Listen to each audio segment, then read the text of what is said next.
অন্তরের অন্তঃস্থল থেকে আপনারা সবে কৃতজ্ঞতা এবং ধন্যবাদ জ্ঞাপন করেন। মঞ্চের সময় জায়গা সমস্যা অনেক বড় সমস্যা, কিন্তু কোনো সমস্যার সমাধান নাই যে এরকম না। আজকের দিনে মানুষ চন্দ্র গ্রহ পৌঁছে যান, আজকের দিনে মানুষ মঙ্গল গ্রহ পৌঁছে যান, তো বড় বড় কাজ করে, তো বড় বড় জিনিস সমাধান হয়ে যায়। তাহলে আমরা যে এই জলমিত্রর যে সমস্যা, এই সমস্যা যদি আমরা যারা রাজনীতিবিদরা আছি, সাংবিধানিক দায়িত্বে যারা বিধায়ক আছি, বিভিন্ন দল সংগঠন আছে, আমরা যদি সব একজুট হইয়া কনসার্ন ডিপার্টমেন্টের লগে যদি আমরা যোগাযোগ রাখি এবং মাননীয় মুখ্যমন্ত্রী যদি প্রপারলি আমরা বুঝাইতে পারি, কইতে পারি আমরা দুঃখের কথা। এবং আপনারা জানেন যে আমরা মাননীয় মুখ্যমন্ত্রী খুব মানবিক দৃষ্টিতে সবে দেখুন। আমার মনে হয় অনেকটাই আপনারা মাননীয় মুখ্যমন্ত্রী মানে ওনার চেষ্টায় অল্প হইলেও বেতন বাড়ছে, তো ওনার সেই চেষ্টা আছে। আমরা মাননীয় মুখ্যমন্ত্রীর লগে যদি যোগাযোগ রাখতে পারি, আমরা বইতে পারি এবং ওনারা যদি কনভিন্স করতে পারি, আমার মনে হয় আমরা সমস্যার সমাধান হইব। এবং সবথেকে বড় কিছু বিষয় আছে যেগুলো আমরা সমাধান করতে পারবো। যেমন জলমিত্রের পয়সা 20 তারিখে জিপি থেকে জেলা পরিষদে আইতো এবং 5 তারিখের ভিতরে আপনার স্যালারি হইতো। একটু স্ট্রিমলাইন করার প্রয়োজন আছে। আমি এখন জেলা পরিষদে একটা কথা দিলাম, এটা লাগু করার লাগে হয়তো একবার করলে হইতো না, দুইবার কইতে লাগবো, ফলো আপ করতে লাগবো। আমি নিজে ফলো আপ করবো, যাতে আপনারা অ্যাটলিস্ট অনেক কষ্ট আপনারা করেন, অ্যাটলিস্ট টাইমে যাতে আপনারা বেতনটা পান, এটা আমি চেষ্টা করব। আমি একটা জিনিস আপনারা আমার এখন জানাইছেন, আমি খুব মন দিয়ে শুনছি যে ইঞ্জিনিয়ারের পয়সা দিতে লাগে। আপনারা ইন পার্টিকুলার আমার ইঞ্জিনিয়ারের পয়সা কে পয়সা লয় উইথ প্রুফ আমার আপনারা দিবা। এবং আমার দায়িত্ব আগামী দিনে যাতে ইঞ্জিনিয়ার যাতে হাইলাকান্দি জেলাতে চাকরি না করে এই ব্যবস্থা আমি নেব।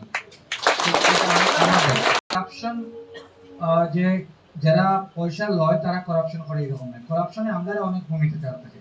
আমরা মেডিকেলের লাইনে দাঁড়াইয়া 5 মিনিট দাঁড়াইলে একটা কুপন পাইমু, আমরা কিটা করি লাইন ছাড়িয়া গিয়া 10 টাকা দিয়া কুপনে করে দিলে। সো করাপশনটা আমরার মধ্যে থেকে শুরু হয়। একদম আপনারা এই জায়গাগুলোতেই ইয়ে করতে লাগবো, হ্যামারিং করতে লাগবো। যদি কোনো জিপি সেক্রেটারি পয়সা খুঁজে, যদি কোনো ইঞ্জিনিয়ারের পয়সা খুঁজে, তাহলে তারা 1 টাকাও না দেয়।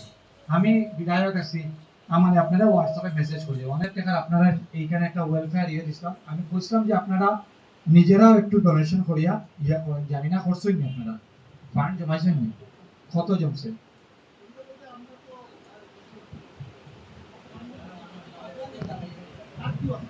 পাঁচশো করিয়া দেন আপনারা, আমি কইলাম সব যত মেম্বার, কতজন মেম্বার জলমিত্র হইব এখানে? 776, আপনারা 500 করিয়া দিন। তাইলে আমরা 500 করে দিলে দেখুন কত টাকা জমে। একটা ফান্ড দরকার আছে। আমি আগেও আপনারা বলছি যে জলমিত্র যতদিন পর্যন্ত আমরা পার্মানেন্ট হয় না, আমি আশা রাখি যে এই সরকারে আপনারা পার্মানেন্ট করবে। জলমিত্র ছাড়া পিএইচি চলা মুশকিল আছে। এবং যেহেতু একবার আপনারা অ্যাপয়েন্টমেন্ট দিলাইছে, গভর্নমেন্টের স্যালারি দেয়, তাইলে আপনারা পাইপলাইনে আসুন, আপনারা পার্মানেন্ট হইতো। আমরা চেষ্টা করি, আমরা দায়িত্ব আছে আজকের দিনে, আপনারা আমাদের ক্ষমতা দিচ্ছেন, আপনারা আওয়াজ তুলতাম। এবং বিধানসভা আমি তো মাথনাওয়ালা মানুষ, আমি মাথনা চিন্তা করতাম না। কিন্তু আমরা ঘরের কেউ অসুস্থ হয়ে যায়, জলমিত্রকের একটা ট্রিটমেন্টের প্রয়োজন আছে, এই ফান্ডটা আপনারা জেনারেট করবেন। আর যদি প্রয়োজন পড়ে আমারও করবা, আমিও আরো একটু কন্ট্রিবিউট করব। এবং তার লগে লগে আমি একটা কথা বলছিলাম আপনারা যে 700 কতজন আপনারা জলমিত্র আছে, সবের আপনারা লিস্ট বানাই যে আপনারা কার ঘরে অরুণোদয় নাই এবং কার ঘরে রেশন কার্ড নাই। আমি তো বিধায়ক হয়ে গেছি, আপনারাই আমার ক্ষমতা দিচ্ছেন, আমি দায়িত্ব লইয়া কইলাম যের ঘরে অরুণোদয় নাই বা রেশন কার্ড নাই জলমিত্র, আমি দায়িত্ব লইয়া জুলাই মাস পরে আপনারা রেশন কার্ড এবং অরুণোদয় বানিয়ে এটা লাগে। আপনারা কোনো GP secretary, GP president, TRI মেম্বারের কাছে যাওয়ার দরকার নাই। আমরা এমএলএ এর কোটা থেকে, আমি এমএলএ এর কোটা থেকে জলমিত্ররা দিয়ে দিব। তাইলে আপনারা একটা বেতন হইলো আপনার একটা সাপোর্ট, এবং তার লগে লগে আপনার ঘরও একটা অরুণোদয় যদি ঢুকে যায় তাহলে আরো একটা সাপোর্ট হয়ে যাবে। তো আমি চেষ্টা করবো প্র্যাকটিক্যালি, আমি নিজে ব্যক্তিগতভাবে প্র্যাকটিক্যাল কথাবার্তা করি এবং প্র্যাকটিক্যালি সাহায্য করার চেষ্টা করি। আমার যে আপনার সামনে আমি লম্বা লেকচার মারিয়া গেলাম গিয়া আর সবে হাততালি মারলাম, পরে দেখা গেলো কাজের কাজ কিছু নেই, তো আমি বিশ্বাস করি। আমি বিশ্বাস করি যে আমরা যদি কিছু করার ইচ্ছা থাকে তাহলে প্র্যাকটিক্যালি করতাম। এবং আমি যে কয়টা কথা কইছি আপনারা যে নিজের একটা ওয়েলফেয়ার ফান্ড করা এবং আপনারা অরুণোদয় লিস্ট তৈরি করা, রেশন কার্ড যারা নাই লিস্ট তৈরি করা, এটা প্র্যাকটিক্যাল জিনিস। এটা আপনারা করুন, দেখুন অনেকটা সমস্যার সমাধান হয়ে যাবে।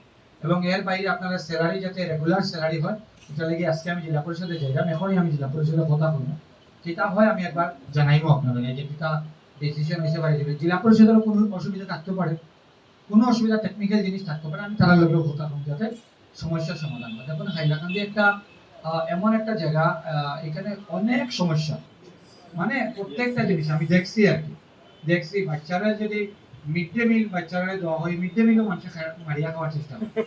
তো এই জিনিসটা কি এই জেলারে আমরা আগামী দিনে সুন্দর করে সাজাইতাম, এই জেলাতে একটা মেডিকেল কলেজ হইতো, একটা ক্যান্সার হসপিটাল হইতো, একটা ইঞ্জিনিয়ারিং কলেজ হইতো, একটা ইউনিভার্সিটি হইতো। তার বাইরে আমি চেষ্টা করলাম যে এখানে একটা স্মল স্কেল ইন্ডাস্ট্রি, একটা ছোট ইন্ডাস্ট্রি বানানোর চেষ্টা করলাম, যাতে আমরা ছেলেমেয়েরা যাতে বাইরে যায় না, বাইরে গিয়ে চাকরি করতে লাগে। আপনার ঘরেও দেখবা গ্রামের অনেক ছেলে বেঙ্গলোর যেতে লাগে, অনেক ছেলে হায়দ্রাবাদ চাকরি করে, এইখানেই যাতে কিছু একটা করতে পারে। আমি 5 বছরের কার্যকালে চেষ্টা করলাম যে এইখানে যেগুলো র মেটেরিয়াল অ্যাভেলেবল, যেমন আমরা বাঁশ আমরা খুব আছে, আমরা প্রায় বাড়ি ঘরে বাঁশ আছে, মূর্তা, আগে মূর্তা আমরা বাড়ি ঘরে খেত করা হতো, কোনো মূর্তা নাই, মূর্তা আমরা লোকাল অ্যাভেলেবল মেটেরিয়াল। তো মূর্তা বাঁশ এইরকম জিনিস দিয়ে যাতে লোকাল কোনো একটা ইন্ডাস্ট্রি বানানি যায়, বড় না, বড় স্কেলের না, কিন্তু মাঝারি মিডিয়াম স্কেলের কোনো ইন্ডাস্ট্রি বানানোর আমি চেষ্টা করলাম। আর বাকি দেখলে আমি নিজে দিন রাত্রে কাজ করলাম, সকালে একবার হসপিটাল ভিজিট করলাম, আমি রাত্রেও ভিজিট করতে পারি, আমার কোনো আলস্যতা নেই। তো আমি চেষ্টা করলাম হাইলাকান্দির সুন্দরভাবে সাজানির। আমি আমার পার্শ্ববর্তী আরেকজন বিধায়ক আছে, তাইনও কাজ করলাম।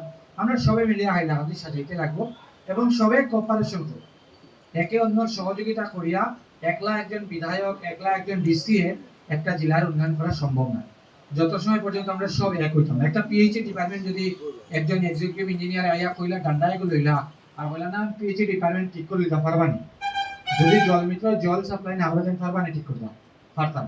তো জলমিত্রর লগে এক্সিকিউটিভ অফিসার, এক্সিকিউটিভ অফিসারের লগে এসডিও, এসডিওর লগে এমএলএ, এমএলএর লগে পিআরআই, আমার সবার কোঅর্ডিনেশনের জন্য প্রয়োজন আছে।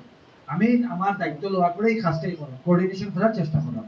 আরো অনেকগুলো সমস্যা আছে পিএইচডি, আপনারা যারা কমিটি আছে, কমিটির 4-5 জন একদিন আইবা 20 তারিখের পরে, 20 তারিখ পর্যন্ত প্রচন্ড এঙ্গেজমেন্ট আছে, পাবলিক এঙ্গেজমেন্ট। একবার আমরা বলবো, আরো কিছু সমস্যা বইলে সমাধান বাড়াইবো, আমি এগুলো সমাধান করার চেষ্টা করবো। এবং আপনারা আমি যে কথা দিছিলাম যে আপনারা কথা আমি বিধানসভা তুলব, আমি কথা দিলাম, সময় লাগতে পারে কিন্তু আপনারা কথা আমি বিধানসভা তুলব। ধন্যবাদ।